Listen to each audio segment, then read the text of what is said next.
Hello， 大家好，我係 Alan Medicine Auction 嘅 Spirit Specialist。喺嚟緊嘅4月11號，我哋會有今年嘅第一場現場拍賣。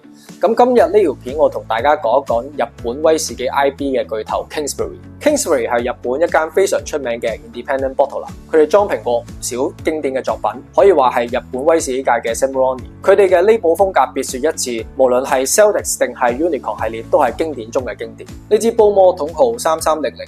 喺1966年蒸餾，陳年35年後由 Kingsbury 裝瓶，再配上經典嘅 Celtic label。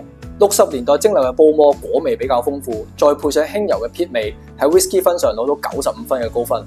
Serge 曾經形容為呢一個強度，呢一個年代，你可能不知不覺間就會飲晒成支㗎啦。呢支 Ardbeg 統號923係1967年蒸餾，同樣都係 Kingsbury 裝瓶，但配上 Unicorn 嘅 label。重雪梨再加上重 peat 嘅 Ardbeg 喺 whisky 分上攞到96分嘅高分，係第2高分嘅 Ardbeg。whisky 分嘅 Serge 喺結尾簡單講咗句 It has got everything， 已經完美演繹咗呢一支 legendary 嘅 bottle。好，今日就同大家分享到咁多先，下一條片就會再同大家講魚生蒸餾所有啤牌系列，記得留意啊，拜拜。